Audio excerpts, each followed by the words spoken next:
Hello and welcome to this podcast on malignant spinal cord compression. My name is Mohammed Farah Jabir and I'm a Foundation Year 1 doctor at the Trent Foundation School. In this podcast, we'll be primarily looking at malignant spinal cord compression.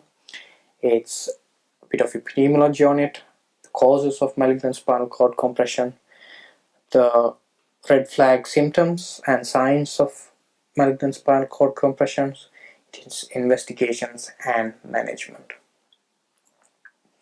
Malignant spinal cord compression develops when the spinal cord is compressed by bone fragments from a tumor. It is regarded as an oncological emergency and requires swift diagnosis and treatment to prevent long-term disability due to irreversible spinal cord injury. A bit of epidemiology on malignant spinal cord compression. 5% of all cancer patients would be at risk of developing spinal cord compression. That is 1 in every 20 cancer patients. 10% of cases are the first presentation and diagnosis of a cancer. Common cancers leading to cord compression are common cancers which metastasize to the spinal cord, that is prostate, lung, and breast. Prognosis is primarily dependent on the neurological deficit prior to treatment. If the patient is paraplegic, less than 10% of patients will ever walk again. If the patient has been paraplegic for over a period of 24 hours, they are highly unlikely to regain any limb function. And poor performance status and unfavorable histology of the cancer is also in poor prognosis. And if, however, the patient is mobile, that is more than 80% of patients will preserve function. Coming back to performance status, the performance status is a term used in oncology and is an attempt to quantify cancer patients' general well-being and activities of daily life as well as their comorbidities. This is primarily used for identifying if patients can receive chemotherapy. It's also used as a measure for the required intensity of palliative care. Clinical presentation and red flags, signs and symptoms to be aware of with cord compression would be back pain. More than 90% of patients would complain of back pain occurring 2 to 3 months before any neurological deficits are found.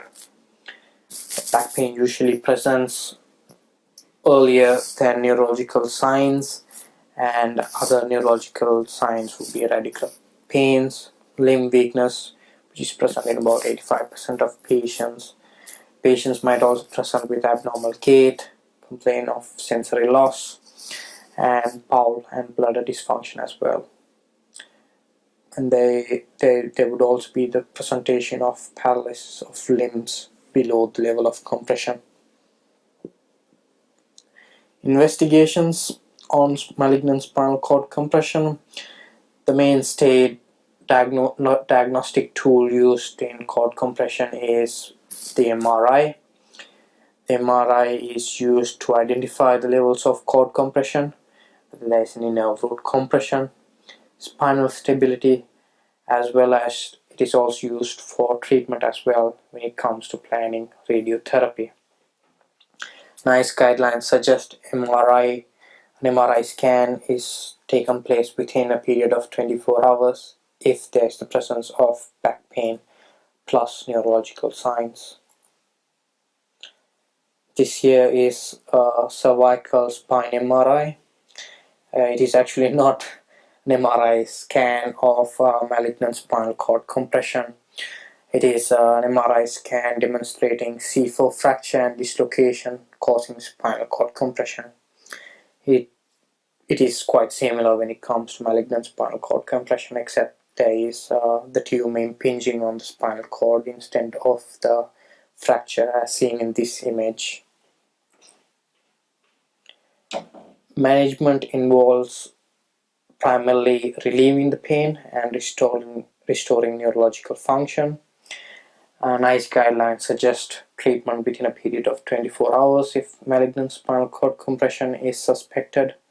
Analgesia is primarily opioid based for cord compression. High dose dexamethasone, 8 milligrams BD is advised, a morning dose and an afternoon dose to prevent insomnia. A gastroprotective agent such as lansoprazole to be used with the dexamethasone. The steroid is primarily used to reduce the edema along the areas of cord compression and protecting the spinal cord from injury. The mainstay treatment of spinal cord compression is radiotherapy as well as surgical decompression. Surgery is indicated in localized compression as long as there is some hope of regaining function. It is also indicated in patients with little hope of regaining function but with uncontrolled pain. Emergency radiotherapy, either used in 20 Gray fractions or 30 Gray in 10 fractions or 8 Gray in 1 fraction. The mainstay treatment involving radiotherapy is to relieve pain and control local disease. The median survival of cancer patients with malignant spinal cord compression is about 12 weeks, reflecting the general advanced nature of the malignant process. That's about it for this podcast on malignant spinal cord compression. In summary, we've covered the epidemiology of spinal cord compression, the prognosis involved in cord compression, the red flags to be on the lookout for, as well as the investigations and management. Thank you and bye.